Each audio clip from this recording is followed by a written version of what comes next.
Mesdames, Messieurs, bonjour. Bonjour à vous. Bonjour à tous, chers amis. Bonjour à tous abonnés ou pas de notre chaîne qui vous donnez le plaisir de regarder cette vidéo. Je suis Élisée Yonta, analyste financier et économiste, professeur de finance également.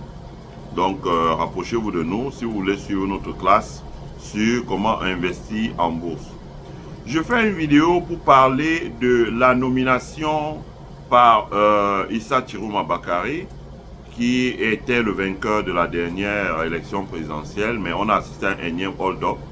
Et avec la violence, il s'est retrouvé réfugié en Gambie, certainement parce que son état de santé et peut-être ne s'y prête pas. Issa Chiroma est âgé, je n'ai pas encore son âge, mais quand on tend vers la cinquantaine, on n'a plus l'agilité que l'on avait quand on avait 20 ans. Donc je peux comprendre qu'il se soit réfugié en Gambie, peut-être pour des raisons médicales.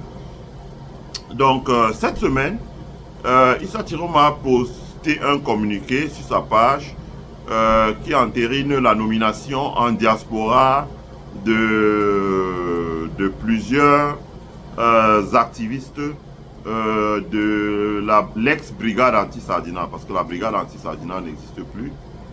Dans beaucoup de pays, cette association a été dissoute. Bon, il y en a quelques-uns qui utilisent encore ça pour faire du bruit sur la toile, mais ça n'existe plus. Donc, il a nommé des figures de la brigade anti-Sardina, Sandy Boston, Roger Foucault en Angleterre, il en a nommé au Canada, il en a nommé en France, Wanto, Gabriel, il en a nommé aux États-Unis, etc. Je dois dire que moi, j'avais été approché et j'ai respectueusement répondu à la personne qui m'a approché que j'entendais me consacrer à la famille. J'entendais me consacrer à la famille parce que quand vous avez des enfants qui grandissent et quand vous avez des enfants qui ont déjà des enfants, ça devient une autre charge supplémentaire. Voilà. J'entendais me consacrer à la famille. Et la deuxième chose, j'avais commencé un projet qui me prend énormément d'énergie pour structurer. C'est le projet de cours, de classe de finance que nous donnons et de la mise en place d'une université virtuelle. Donc les deux là me prennent assez de temps. Donc respectueusement, j'ai décliné. Parce que je pense aussi que former la diaspora afin qu'elle ne jette pas par la fenêtre, comme on voit parfois, l'argent qu'elle gagne durement à la sueur de son front. Former cette diaspora-là, c'était une nécessité impérieuse pour nous. Donc, on s'est jeté là-dedans. Donc, j'ai pas décliné, mais j'ai expliqué que voilà, j'avais deux choses qui me préoccupaient beaucoup. Et puis, un emploi, quand vous êtes dans la banque d'investissement, ça vous absorbe énormément de temps. Énormément de temps. C'est des journées qui sont 10 à 12 heures. Et quand il faut rentrer enseigner, et quand il faut rentrer encore s'occuper de certaines, ça fait beaucoup de temps. Donc, je ne pourrais pas. Mais, il y a deux choses. D'abord, je vais dire quelque chose ici pour apprécier le geste de Issa Chiroma à sa juste valeur. Et pour situer le contexte, pour que les gens se préparent aux mutations politiques qu'il va y avoir dans notre pays demain, après que Pobia s'efface. Et troisièmement, j'aimerais aussi répondre aux partisans de Maurice Kamto, qui font beaucoup de bruit là sur la toile, c'est surtout pour ça, qui font beaucoup de bruit, publient des communiqués, insultent, raillent Issa Chiroma, etc., etc. Je vais dire, le schéma est simple. Vous côtoyez une femme, elle vous donne tout son amour, mais vous n'avez Dieu que pour d'autres femmes. Le jour où elle vous quitte et elle va faire sa vie avec une autre personne, ben écoutez, soyez fair play. Si vous avez eu depuis 2018 à 2026, calculez vous-même, ça fait 8 ans que les activistes de la brigade anti-sardinaire se battent et crient partout sur la toile dans des directs, dans des trucs qui sont pour Maurice Kamto. Et Maurice Kamto ne les a jamais assumés. Quand on lui dit, oh, ce sont les Bamileke, allez, il s'en décharge. Alors que ce n'est même pas un fait que ce sont les Bamileke. Quand on lui dit, oh, voilà, c'est la meute, allez, il se justifie en disant, moi, vraiment, c'est une souillure. Bon, à partir de ce moment, Maurice Kamto, en 8 ans, a eu tout le temps de dialoguer avec les gens de la brigade anti-Sardina, de trouver un modus operandi pour leur dire, bon, voilà, peut-être que vous avez été dans des actions qui n'ont pas plu à certains Camerounais, faites votre mea culpa, Et puis après que vous ayez fait votre mea culpa, on passe à autre chose. Encore que je trouve que la brigade anti-Sardina n'a pas fait son mea culpa. Au Cameroun, vous avez des gens qui ont égorgé des civils au Nozo, qui ont incendié les maisons avec les mamans vivantes à l'intérieur parce qu'elles étaient malades. Ils ne sont jamais sortis sur la place publique pour faire leur mea culpa. Et la brigade anti-Sardina a marché dans la rue pour dénoncer ces gens-là. Je ne vois pas pourquoi, subitement, on devait leur demander de faire mea culpa. De quoi? Ils n'ont tué personne. Ils n'ont pas versé le sang sous les mains. Ils ont sorti pour dénoncer ça. Mais ce qui est fait, je parle des faits ici, pour qu'il n'y ait pas d'amalgame. Les faits. Maurice Kamto a eu 8 ans pour discuter avec la brigade anti-Sardina, dialoguer avec eux, trouver un modus operandi pour les impliquer dans ses activités politiques. Il ne l'a pas fait. À partir du moment où il ne l'a pas fait et qu'un autre politicien le fasse, je ne vois pas pour quelle raison les gens qui supportent Maurice Kamto, ils sont pleins là sur la toile, se lèvent tous les matins et font des posts. Je vais dire que moi, c'est ça qui m'a fait prendre un peu mes distances vis-à-vis de Maurice Kamto.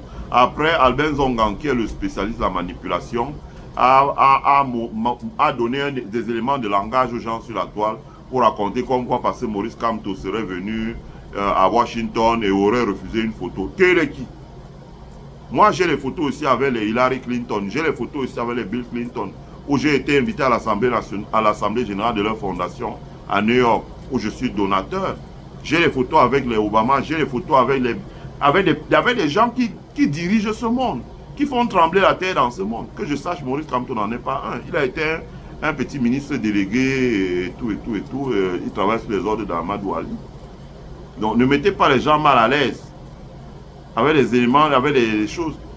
Il n'en est pas question. Moi, je pense qu'on lui a dit la vérité. Et je peux prouver que moi, je lui ai dit la vérité. Je lui avais dit que voilà, ces activistes, parce que quand vous regardez la politique aux États-Unis, prenez, je citerai 2 noms, prenez 3 noms même. Barack Obama, c'était un activiste. Regardez l'histoire de Barack Obama.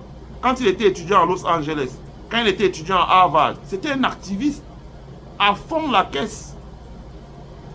Dans le Parti démocrate d'ailleurs, j'étais ici à une réunion, je suis démocrate, un cadre du Parti démocrate.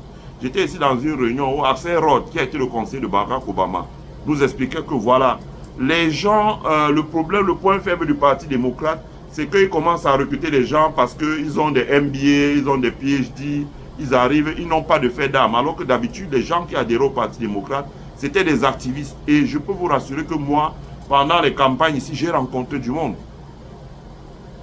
Des gens qui vous racontent que oui, bon, quand on dit qu'on n'a rien fait pour les Noirs, mais vraiment, ils vous amènent chez lui, vous buvez les iced tea là, et pendant que vous buvez, ils vous apportent des albums, comme ça, 8, des gros albums comme ça, et quand vous feuilletez, vous voyez ce qu'étaient les quartiers noirs. Il dit les gens mangeaient dans leur maison avec les souris et les cancrelats, sur la même table.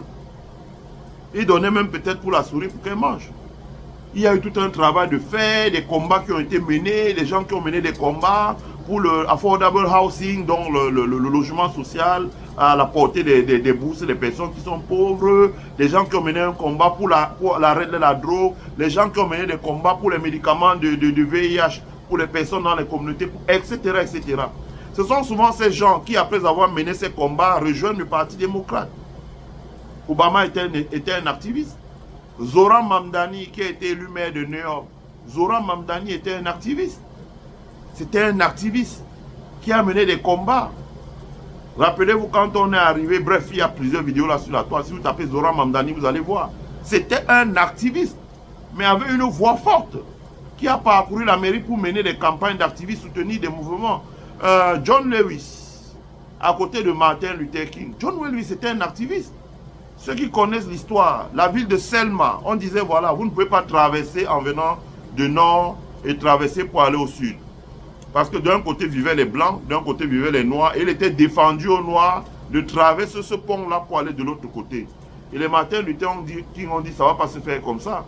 Donc ils ont organisé une marche avec eux, des blancs et tous les gens qui étaient venus les soutenir pour traverser ce pont. Et quand ils ont traversé le pont, ils ont été correctement bastonnés.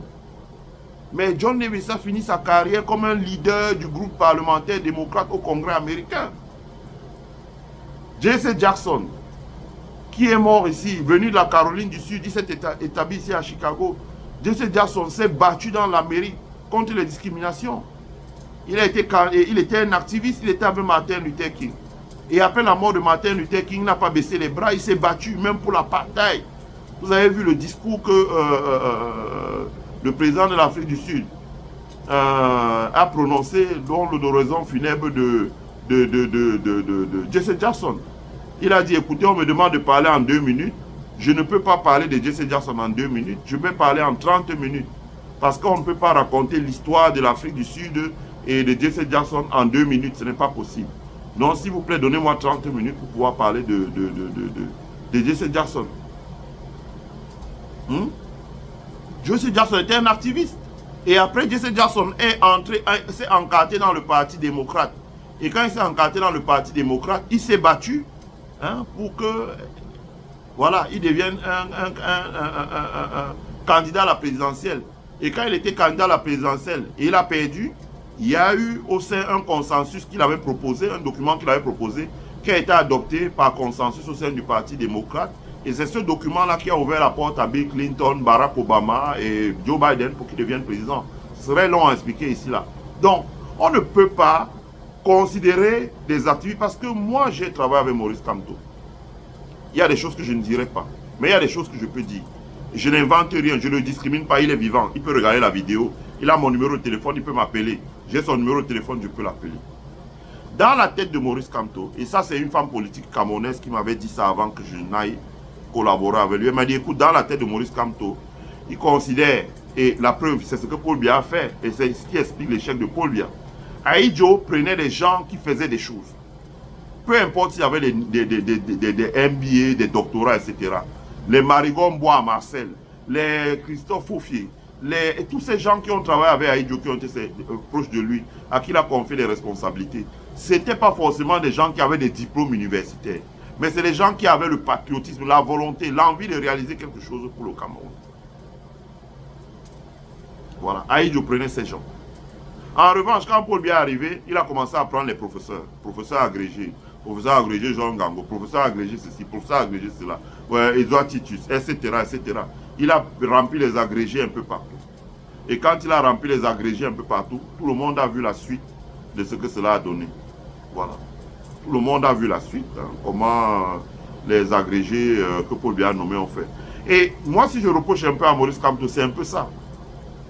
Ça veut dire que Maurice Kamto ne considère pas que Calibro peut s'asseoir sur une table et parler des affaires sérieuses. En revanche, je n'attaque pas Abba Oyono, mais il considère qu'Abba Oyono, oui, parce que quand il va à la télé, il parle bien. Mais la capacité de mobilisation, ce n'est pas toujours les gens qui ont des grands diplômes. Si c'était ça, le président de la Côte d'Ivoire, ça aurait été Francis Waudier, qui a fini sa carrière comme président du Conseil constitutionnel, qui était le président du Parti des Fourmis. Parce qu'il avait créé un parti politique avec des agrégés, des docteurs, des ingénieurs, des ceci. C'était sa conception de la société. À côté de lui, le président Ouattara, puis des gens comme Guillaume Soro, qui étaient un peu traités comme indésirables au FPI. Il a pris des gens comme Ahmed Bakayoko. Mais c'est des gens qui n'avaient pas des... Bon, on peut dire, bon, Soro, bon, Ahmed Bakayoko, peut-être non. Mais ils avaient une capacité de mobilisation, d'aller sur le terrain, de mobiliser des jeunes, de faire entendre leur voix, de créer le rapport de force. C'est pour ça qu'il y a une femme politique camerounaise qui s'appelle Henriette Ekoui qui a dit Kamto n'est pas un politicien. Et c'est vrai. Moi, j'ai travaillé avec lui. Si vous l'approchez, ce n'est pas un politicien. C'est un intellectuel qui s'intéresse à la chose politique. Voilà. Et donc, sur ce, Issa Chiroma, la nature ayant horreur du vide, Issa Chiroma a vu comment les gens se sont impliqués dans sa campagne. Je veux dire, on peut dire ce qu'on peut dire de Olivier Tchanang, de Roger Fokou, de Wanto, etc. Ils se sont impliqués dans la campagne de Maurice Kamto, de Issa Chiroma. Ils se sont impliqués. C'est la politique, c'est comme ça. Moi, c'est parce que j'ai renoncé à faire la politique. Quand je me suis impliqué dans la campagne de Kamala ici, on m'a dit, écoute, si tu veux, on te propose comme congressman de l'État ou bien conseiller municipal pour la ville. J'ai dit non, je ne veux pas faire la politique. C'est comme ça. On vous rétribue. Et on vous forme. On vous dit, bon, écoutez, vous êtes encore jeune. Vous voyez, en 10 ans, vous pouvez progresser. Et puis peut-être vous pouvez être candidat au congrès. Même si vous perdez, mais vous rentrez dans l'histoire. J'ai dit non, je ne veux pas faire. Je veux aller vers les affaires. Donc c'est de ça qu'il s'agit. C'est de ça qu'il s'agit. Ça, il faut qu'on ait le courage de le dire. La nature ayant horreur du vide, Issa Chiroma a saisi la balle au bon et a intégré ces gens dans son parti. Ce que je trouve qui est normal. Comme je disais dans un groupe WhatsApp à certains gens de Maurice Kamto, je disais, écoutez, lisez un peu, parce que ça me désole ce que je vous vois écrit sur la toile. Lisez l'histoire de Dilma Rousseff. Dilma Rousseff a incendié les camions militaires au Brésil pendant la dictature militaire de Cardoso. De Cardoso. Elle a incendié les camions militaires. Elle a affronté l'armée. Elle s'est déshabillée. Elle a fait plein de choses. C'était une activiste.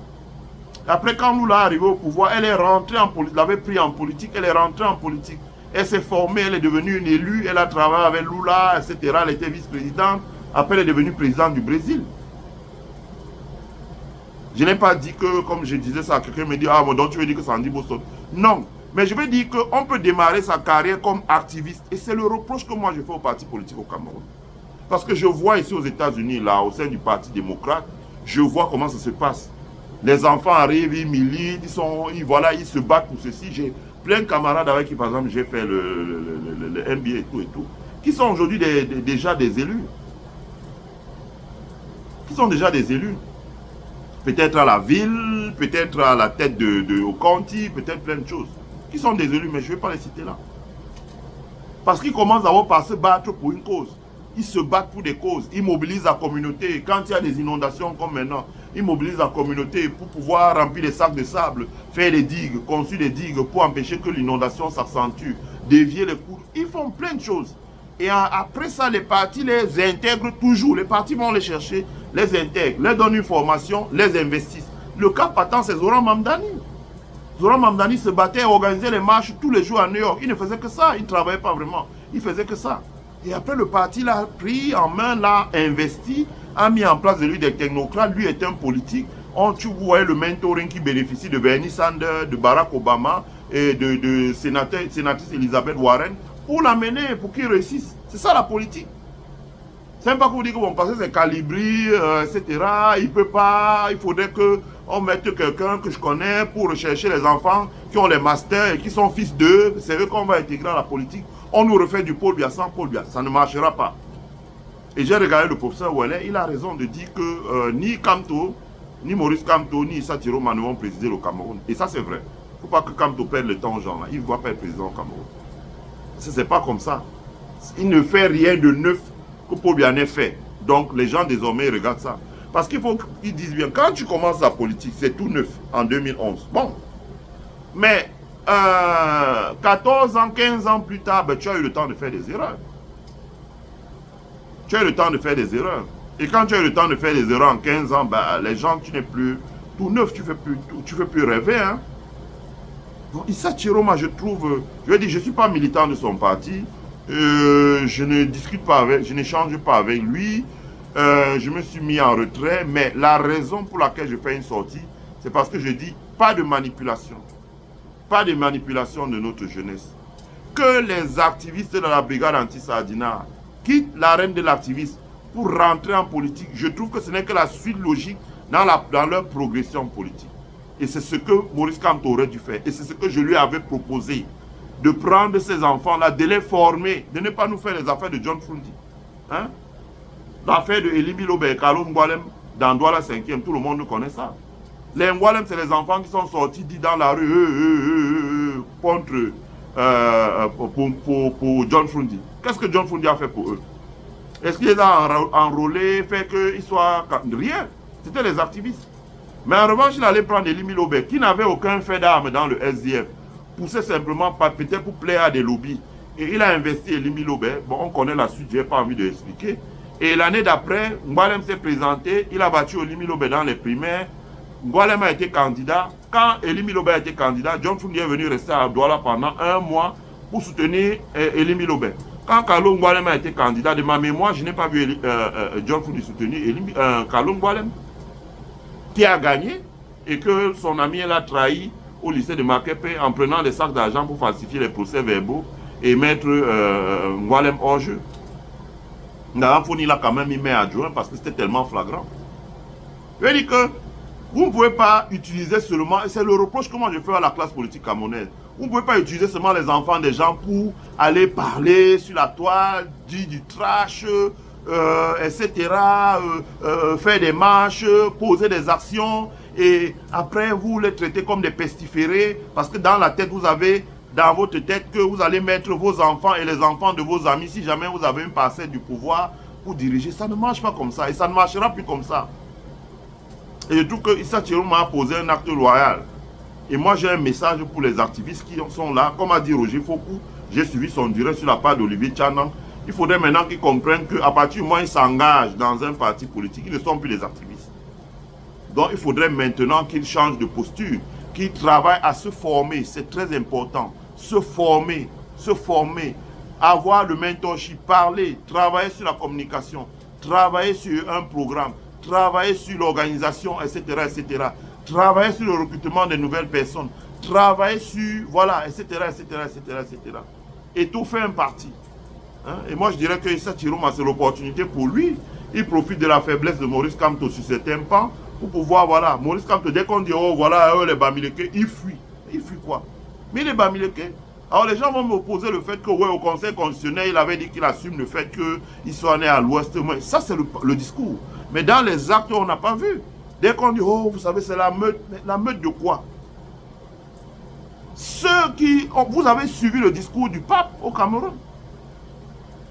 Vous avez vu le déplacement du pape à Bamenda. Parce que je vous dis, il y a du sang sur les mains des gens là au Cameroun. Que le jour où Paul Biya ne sera pas là, je pense, moi, que la communauté internationale se dit, avec le plaidoyer de la France, laissez Biya partir. Mais après Paul Biya là, il y a beaucoup de gens qui vont être arrêtés. Parce qu'ils ont fait du salon nozo. Les vidéos existent ici. Les vidéos existent. Égorger les têtes des gens. Arriver dans une maison, voir une grande-mère qui crie hey, ma piquine, mettre le feu, les grands-mères ont cramé là-dedans. Il y a des gens qui ont du sang sur les mains. Mais on ne s'acharne pas sur eux. On s'acharne toujours sur oh, les gens de la base. Oh, les gens de la base. Mais pourquoi? Alors, le fait que Issa Chiroma ait mis ces gens, nommé ces gens dans son parti pour les former et travailler avec eux, soit ça révèle le fait que Maurice Kamto soit faible et ne soit pas capable de recruter les gens de conviction auprès de lui, soit ça révèle le fait que, voilà, peut-être que son projet politique, c'est de faire comme Paul Biya. Ça veut dire que, voilà, arriver au pouvoir et recruter aussi une bourgeoisie de compradors et de courtisans qui vont tourner autour de lui, etc.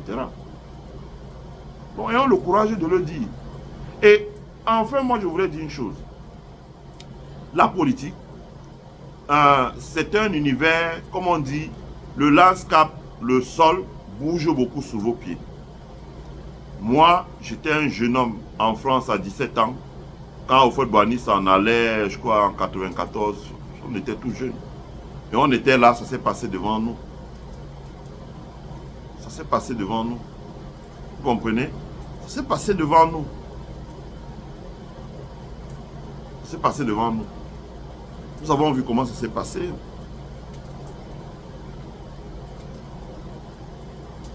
Il y a eu une recomposition. Le PDCI a éclaté. Les gens sont partis chacun de leur côté, ils ont créé leur parti politique. Et quand d'autres ont voulu les empêcher de créer des partis politiques, ils ont voulu utiliser la force. Comme c'est eux, chacun, dont Ouattara, Alassane Ouattara, le président Alassane Ouattara avait ses gens dans l'armée, etc. Chacun avait ses gens dans l'armée. Hein? Je me rappelle toujours d'un discours de Laurent Gbagbo, encore opposant, qui disait « Les gens dans le PDCI, ils crient très fort. Vous ne les entendez pas, mais nous, on les entend. » Donc, il voulait dire que les gens étaient déjà mal à l'aise dans le PDCI. Et quand le PDCI a explosé, c'est parti en plusieurs courants. Donc, il y a eu les généraux Gueye, il y a eu le président Alassane qui a créé le RDR, il y a eu le PDCI avec, comment vous appelez, Konan Bédié, etc., etc. Et puis tout ça, ça a explosé. C'était les gens qui avaient travaillé Laurent Gbagbo. Parce que vous ne pouvez pas imaginer Jean-Jacques Béchiot, qui était ministre des Affaires étrangères, sous Houphouët-Boigny, qui était même parmi ceux qui allaient chercher Laurent Gbagbo en France pour la réconciliation. Il était contre Alassane Ouattara pendant les élections de 2010. Ce qui veut dire que, pensez que, comme le RDPC est là, la politique, ça se fait la nuit.